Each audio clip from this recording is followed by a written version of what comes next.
ओम नमो भगवते वासुदेवाय नमः। स्वागत है आप सभी का मेरे YouTube चैनल पर। मैं हरिओम शर्मा। आज आपको ज्येष्ठ मास की कथा, ज्येष्ठ मास में जलदान का महत्व, गंगा स्नान का महत्व, साथ ही छायादान और जूतादान का क्या महत्व होता है, सुमंत नामक ब्राह्मण की सुंदर कथा के द्वारा आप समझेंगे कि इस मास का क्या महत्व है। महर्षि स्कंदची अपने शिष्यों को ज्येष्ठ मास का महत्व सुनाते हुए कहने लगे, इस महीने में जलदान का विशेष महत्व है। इस माह में किया गया थोड़ा सा भी दान अधिक पुण्य प्रदान करता है।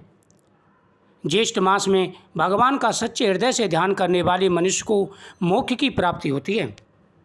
ज्येष्ठ माह में भगवान श्री विष्णु की पूजा की जाती है, भगवान शिव का पूजन किया जाता है। ज्येष्ठ माह में अन्नदान, जलदान, व्यंजन दान, चंदन दान, हलदान और जूते दान की विशेष महिमा है।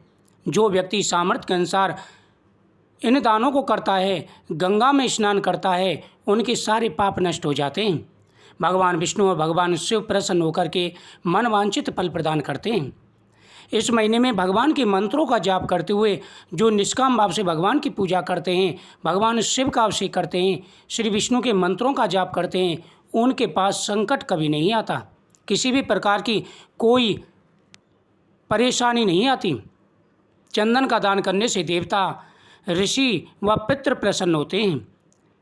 जो व्यक्ति इस महीने में जल का दान करते हैं, छाया का दान करते हैं, प्याऊ लगवाते हैं, उनके महत्व को कोई नहीं कह सकता। ऋषि बोले कि इस प्रकार से मनुष्य को प्रतिदिन दान करना चाहिए। ऋषि बोले, हे शिष्यों, जो मनुष्य सक्षम होते हुए भी ज्येष्ठ मास में जल जैसा दान, सुलभ दान नहीं करते, वह मृत्यु के पश्चात नरक की यातना भोगकर पपीए की योनि में पड़ता है। इस विषय में मैं तुम्हें एक इतिहास सुनाता हूँ। त्रेता युग के अंत में महेशपुरी में वेद वेदांतों को जानने वाला सुमंत नामक एक श्रेष्ठ ब्राह्मण रहता था। उसकी पत्नी और एक पुत्र भी थे। उसकी पत्नी का नाम गुणवती और पुत्र का नाम देव शर्मा था। एक दिन वह ब्राह्मण समाधि लगाने के लिए वन में गया। कुछ समय श्री हरि का ध्यान कर वह ब्राह्मण वहाँ उपस्थित सुंदर सरोवर का जल पीकर वृक्ष की छांव में सो गया, जो कि सरोवर के एकदम नज़दीक था।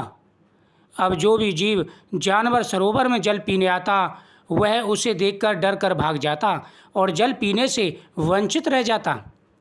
कुछ नन्हे जीव तो प्यास के कारण मृत्यु को प्राप्त हो गए। सूर्यदेव के अस्त होने पर वह ब्राह्मण अपने घर लौट आया, लेकिन अनजाने में हुआ पाप भी उसके साथ साथ आ गया। कुछ समय बाद ब्राह्मण अस्वस्थ हुआ और उसकी मृत्यु हो गई। वह पाप उसने जानबूझ के नहीं किया था, अनजाने में उससे पाप हुआ था, लेकिन उसका भी फल उसे भोगना पड़ा। कुछ समय बाद अस्वस्थ ब्राह्मण की मृत्यु हो गई। उसकी पतिव्रता स्त्री भी अपने पुत्र और घर का त्याग कर ब्राह्मण के साथ सती हो गई। अज्ञात पाप के दोष से वह ब्राह्मण मृत्यु के पश्चात काफ़ी समय तक नरक की यातना भोगकर चातक की योनि में पड़ा और उसकी पत्नी चातकी की योनि में गई। चातक और चातकी के योनि में आकर दोनों अपने पुत्र के घर के समीप एक वृक्ष पर रहने लगे। चातक अपने पूर्व जन्म के कर्मों को याद कर जोर जोर से रोता। उसके पुत्र ने रोने की आवाज़ सुनकर उन दोनों को वहाँ से भगाने व रोने से मना करने को कहा, परंतु चातक रोना बंद नहीं हुआ।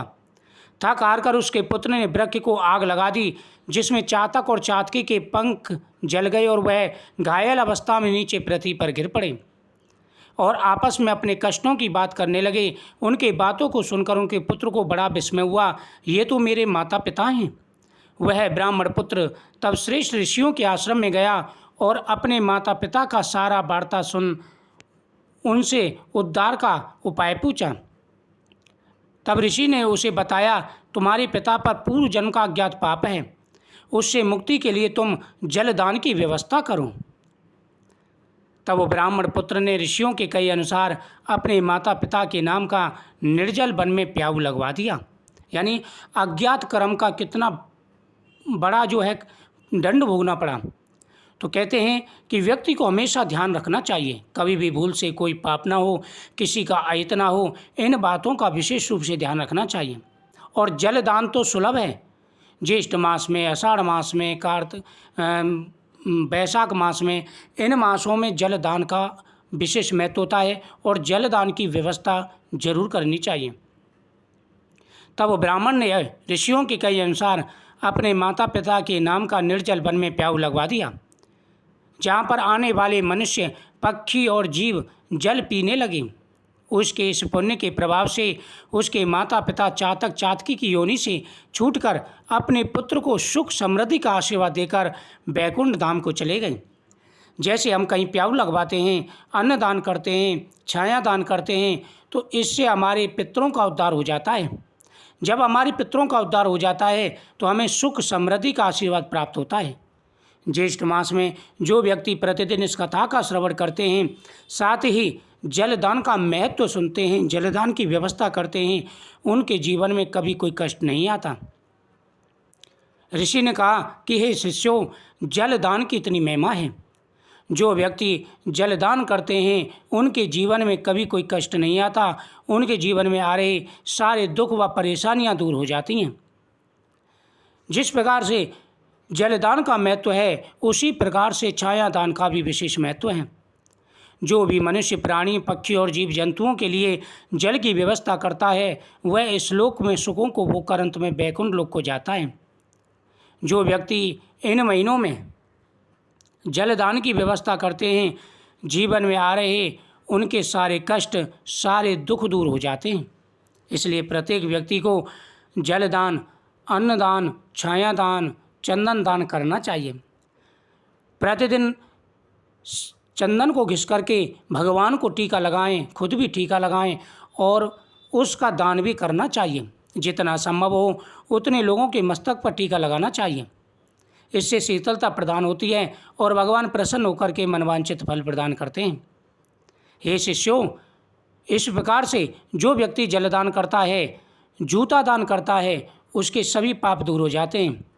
जिस प्रकार से एक व्याघ्र ने ब्राह्मण को जूता दान किया, जिससे उसके सारे पाप नष्ट हो गए। जो व्यक्ति अपने सामर्थ्य अनुसार जलदान, अन्नदान और जूता दान करते हैं, उनके 7 पीढ़ी तक के पितरों का उद्धार हो जाता है और उनके सभी पाप जल कर के नष्ट हो जाते हैं। इन दिनों में प्रतिदिन ओम नमो भगवते वासुदेवाय नमः मंत्र का जाप करना चाहिए। ओम नमो भगवते वासुदेवाय नमः, ओम नमः शिवाय, ओम नमो नारायणाय नमः, इन मंत्रों का जाप करना चाहिए। हर हर गंगे का उच्चारण करना चाहिए। इस महीने में गंगा स्नान का विशेष महत्व है। जो व्यक्ति गंगा स्नान नहीं कर सकते, घर के जल में ही गंगा जल मिला करके स्नान करना चाहिए और भगवान शिव का गंगा जल से अभिषेक करना चाहिए। इससे सारे कष्ट दूर हो जाते हैं और धन की प्राप्ति होती है। मुझे उम्मीद है आपको ये कथा बहुत ही सुंदर लगी होगी। इस वीडियो को ज़्यादा से ज़्यादा शेयर करेंगे। जो भी चैनल पर पहली बार आए, चैनल को सब्सक्राइब करें, बगल में घंटी के बटन को दबा के ऑल को दबा दें हर वीडियो का नोटिफिकेशन पाने के लिए। मेरे चैनल पर आपको हर प्रकार की नॉलेज की वीडियो प्राप्त होती रहेंगी, कथाओं की, उपायों की वीडियो प्राप्त होती रहेंगी। ओम नमः शिवाय।